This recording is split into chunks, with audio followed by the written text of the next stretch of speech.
Hello everyone, कैसे हैं आप सभी। आई होप आप सभी अच्छे होंगे और आपकी पढ़ाई बड़ी चल रही होगी। तो भाई आइए आज का सेशन स्टार्ट करते हैं और आज के सेशन में हम जानेंगे स्थानीयमान और अंक्यमान में क्या अंतर है। आइए समझते हैं। तो पहला सवाल है हमारा कि 735 में 7 का स्थानीयमान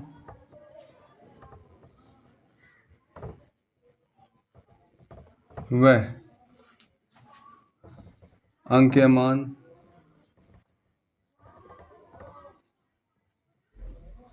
को हम जातिमान बोल देते हैं, ठीक है।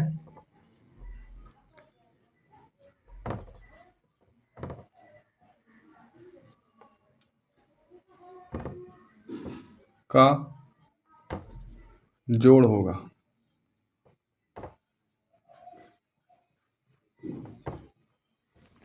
तो इसको डिटेल में सॉल्व करना। तो देखो भाई, स्थानीय मान का मतलब होता है कि संख्या कितने स्थान पर है, ठीक है। और अंकीय मान का मतलब होता है जो जितनी संख्या होगी उसका अंकीय मान भी वही रहता है, ठीक है। आइए समझते हैं। तो यहाँ पर देखो भाई कि 7 का स्थानीय मान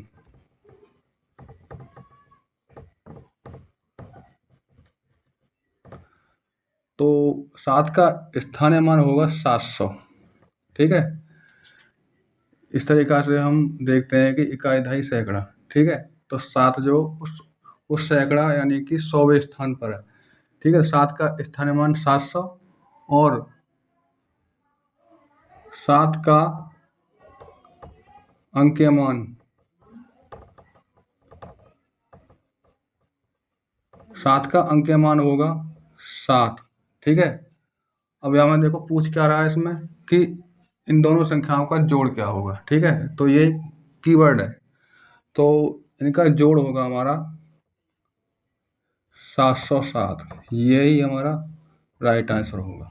आई थिंक आपको ये समझ में आ गया होगा। तो ऐसा ही हम अगला क्वेश्चन करेंगे। अगला क्वेश्चन हमारा है जैसे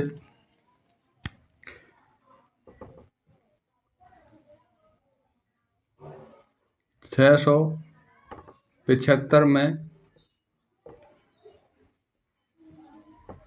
6 का स्थानीय मान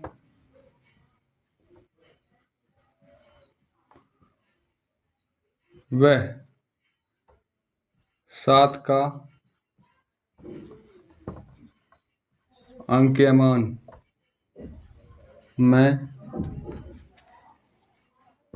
अंतर होगा।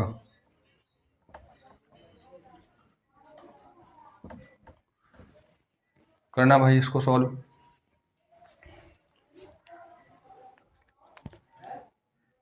तो आइए समझते हैं इसको भी। तो देखो भाई 6 का स्थानीय मान 6 का स्थानीय मान होगा हमारा इकाई दहाई सैकड़ा, ठीक है। तो 600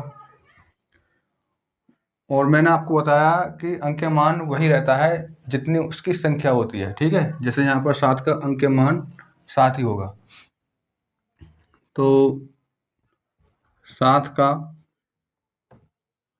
अंकीय मान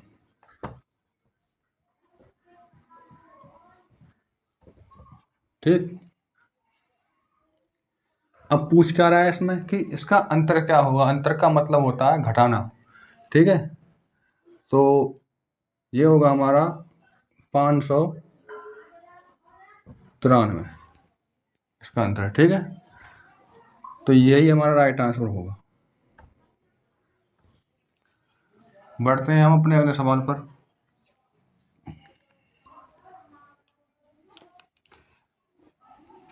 अगले क्वेश्चन पर चलते हैं। अगला क्वेश्चन है हमारा कि 6875 में प्रत्येक संख्या का स्थानीय मान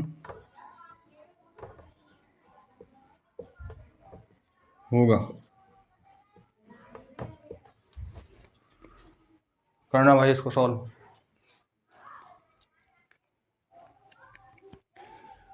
तो इस तरीक़ा के एग्ज़ाम में क्वेश्चन आ जाते हैं, तो आप इनको जल्दी सॉल्व कर सकते हो।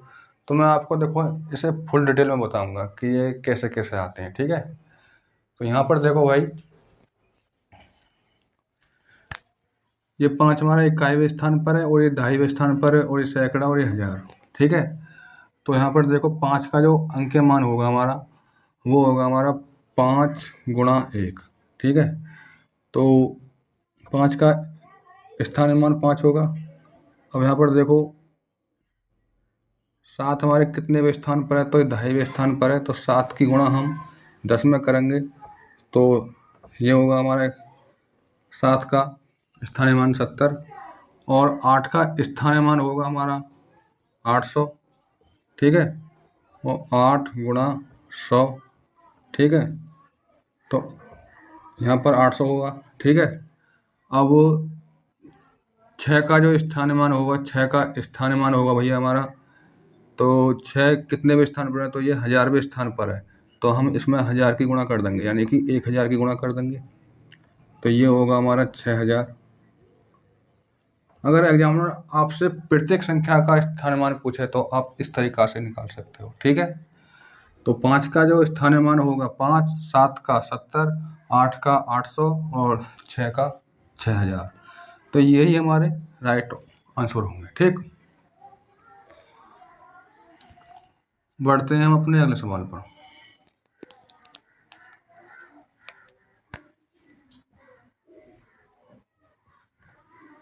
जैसे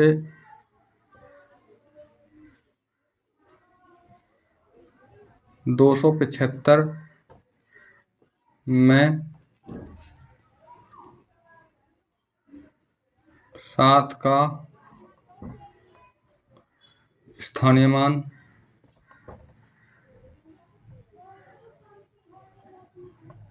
व 5 का जातीय मान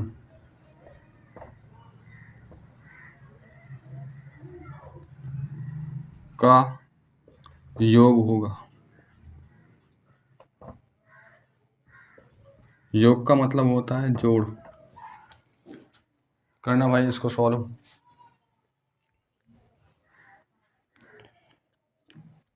समझते हैं इसको भी। तो देखो भाई 7 का जो स्थानीय मान होगा, थोड़ा डायरेक्टली रूप में करते हैं। 7 का स्थानीय मान होगा 70, ठीक है। और 5 का जो जातीय मान होगा वो 5 रहेगा, ठीक है। ये कह रहा है कि 275 में 7 का स्थानीय मान व 5 का जातीय मान को हम अंकीय मान बोलते हैं, ठीक है। अब ये कह रहा है कि इनका योग क्या होगा, तो 70 में हम 5 जोड़ेंगे तो ये हो जाएगा हमारा 75 ही इसका राइट आंसर होगा, ठीक। आपने स्थानीय मान और अंकीय मान के बारे में जान लिया होगा। आई थिंक आपको समझ आ गया होगा कि किस तरीक़ा से हम अपने स्थानीय मान और जातीय मान को निकालते हैं, ठीक है। तो मैं इनको रेज कर रहा हूँ, अगर आपने ये नोट नहीं किए हों तो प्लीज़ इनको नोट कर सकते हो। अगर आपको कोई पॉइंट नया लग रहा है तो उसको नोट कर सकते हो, ठीक है।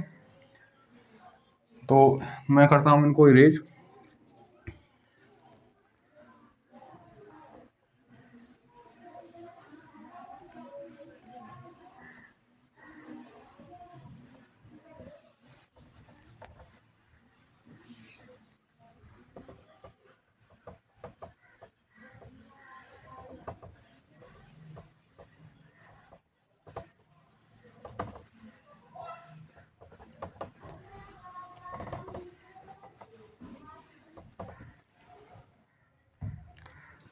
बढ़ते हैं हम अपने अगले सवाल पर। तो इस तरीक़ा से सवाल आ जाते हैं।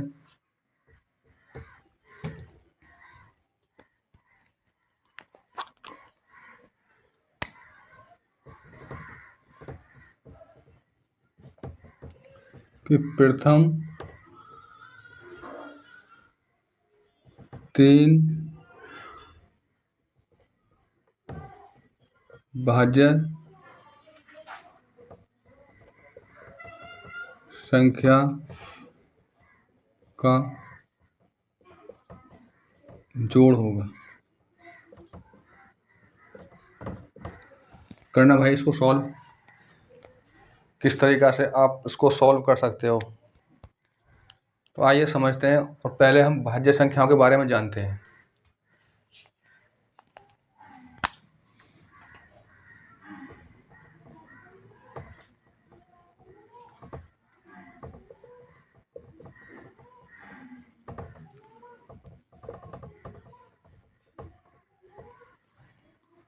तो भाज्य संख्या कहती है कि वह संख्या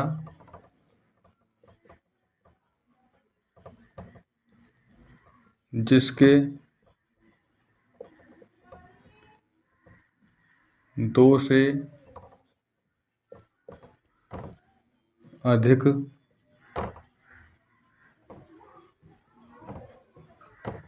गुणनखंड होते हैं,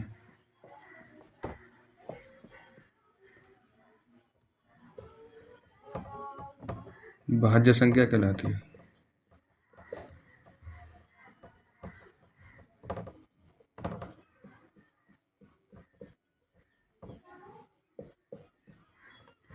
ठीक है, तो मैं एग्जाम्पल के तौर पर समझाऊंगा। तो एग्जाम्पल समझते हैं। देखो, जैसे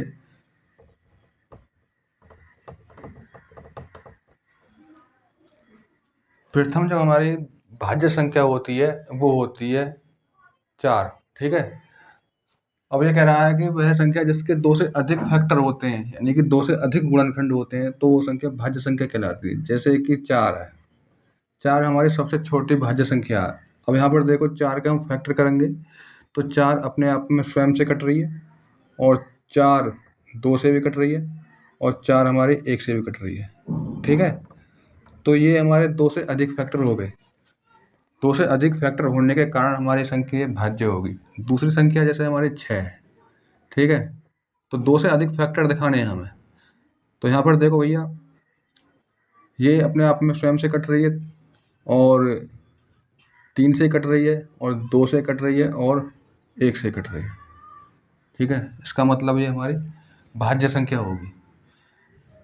तो अब ये कह रहा है कि प्रथम 3 भाज्य संख्याओं का जोड़ होगा। तो देखो, पहली जो हमारी भाज्य संख्या होगी वो होगी 4, और दूसरी जो भाज्य संख्या होगी हमारी 6, और तीसरी जो संख्या होगी हमारी वो होगी हमारी 8। ठीक है, अब यहाँ पर देखो, इनका हम जोड़ करेंगे तो 6 4 10 और 8 18 है, तो 18 इसका राइट आंसर होगा। ठीक है, अब हम बढ़ते हैं अपने अगले सवाल पर।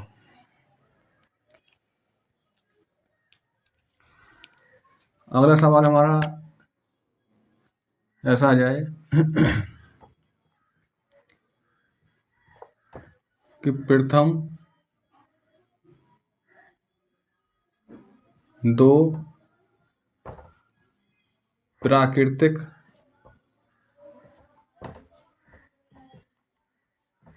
संख्या का गुणनफल होगा।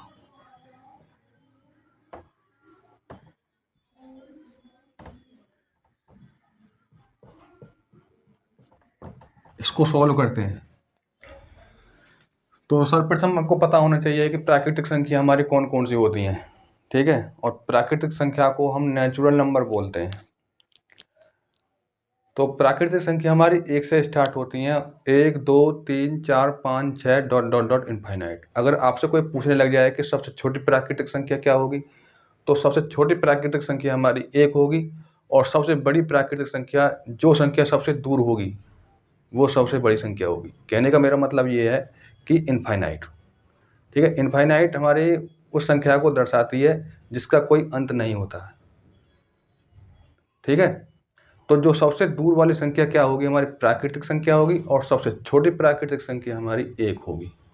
ठीक, तो इनफाइनाइट किसको रिप्रेजेंट करता है, जो किसी संख्या को हम नहीं निकाल सकते, इम्पॉसिबल हो। ठीक है, आई थिंक आपको ये समझ आ गया होगा, तो वीडियो को थम्स अप जरूर कर देना। अब यहाँ पर देखो, हमारी प्राकृतिक संख्या स्टार्ट होती हैं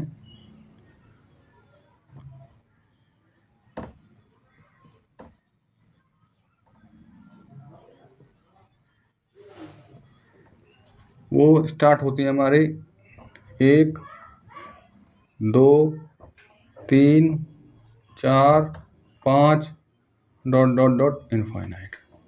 ठीक है, ये सबसे छोटी प्राकृतिक संख्या होगी, और यहाँ पर जो होगी हमारी इनफाइनाइट, वो सबसे दूर और सबसे बड़ी संख्या होगी प्राकृतिक। ठीक है, आई थिंक आपको समझ में आ गया होगा। तो ये कह रहा है कि प्रथम 2 प्राकृतिक संख्याओं का गुणनफल होगा।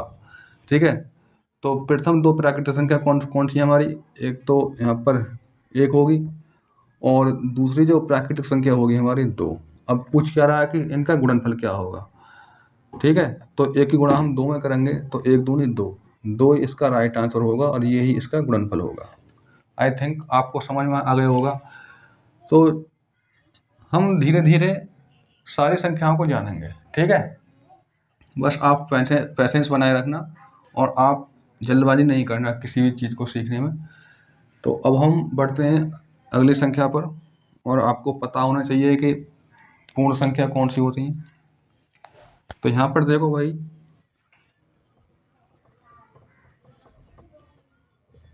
पूर्ण संख्याओं के बारे में पता होना चाहिए।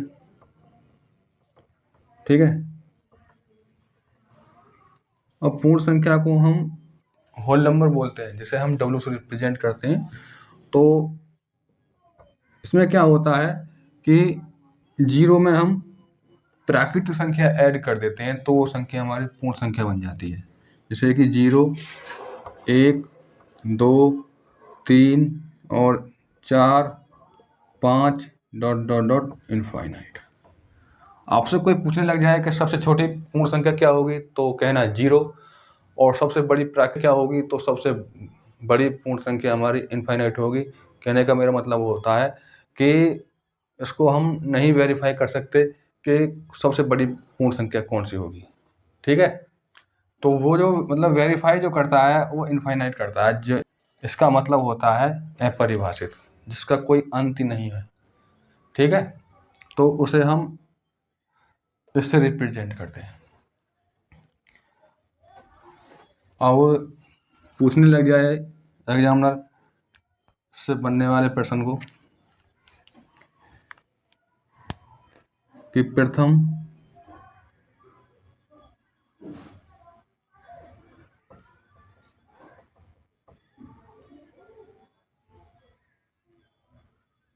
3 पूर्ण संख्या का जोड़ होगा।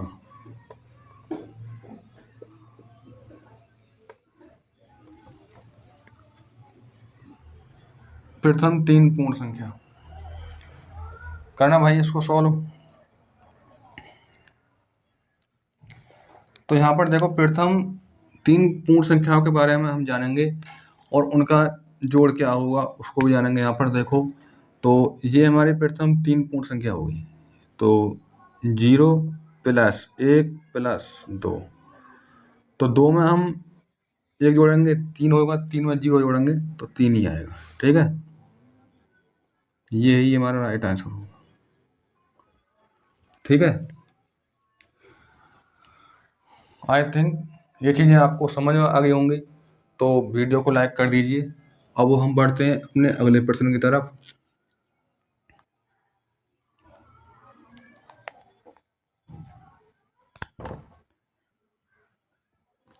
तो अगला प्रश्न है हमारा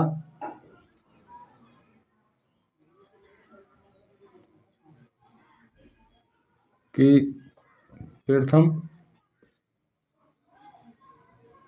2 अभाज्य संख्या का गुणनफल होगा।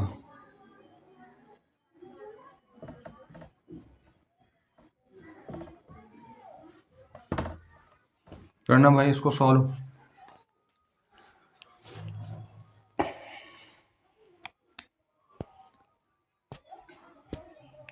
आइए इसको सॉल्व करते हैं। तो सर्वप्रथम आपको अभाज्य संख्याओं के बारे में पता होना चाहिए। तो प्रथम दो अभाज्य संख्याओं के बारे में पूछा है, ठीक है। तो हमारी अभाज्य संख्या होती हैं, यहाँ पर डाल लेते हैं हेडिंग अभाज्य संख्या।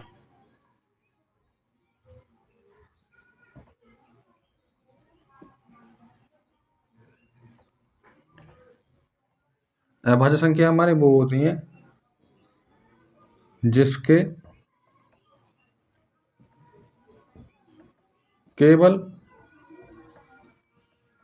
दो गुणनखंड होते हैं।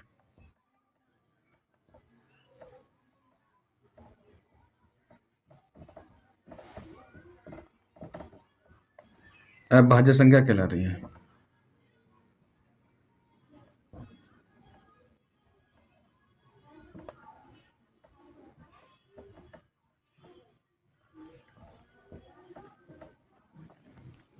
जैसे हमारा एग्जाम्पल है,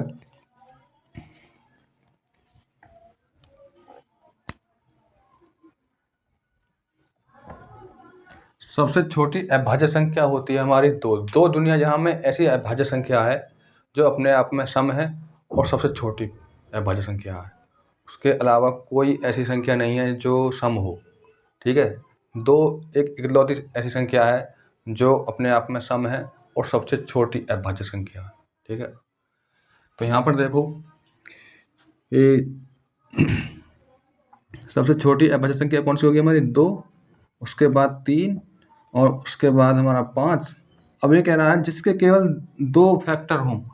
तो यहाँ पर देखो भैया, जैसे हम 2 के हम फैक्टर करेंगे, 2 अपने आप में स्वयं से कट रही है और 1 से कट रही है, इसके अलावा कोई तीसरा फैक्टर नहीं है। अब यहाँ पर देखो, जैसे यहाँ पर ये 3 है तो 3 अपने आप में स्वयं से कट रही है और 1 से कट रही है, ठीक। ऐसे ही हमारा यहाँ पर 5 है, अपने आप में स्वयं से और 1 से डिवाइड हो रही है, ठीक है। तो ये कह रहा है कि प्रथम दो अभाज्य संख्याओं का गुणनफल क्या होगा। तो ये पूछ रहा है गुणनफल, ठीक।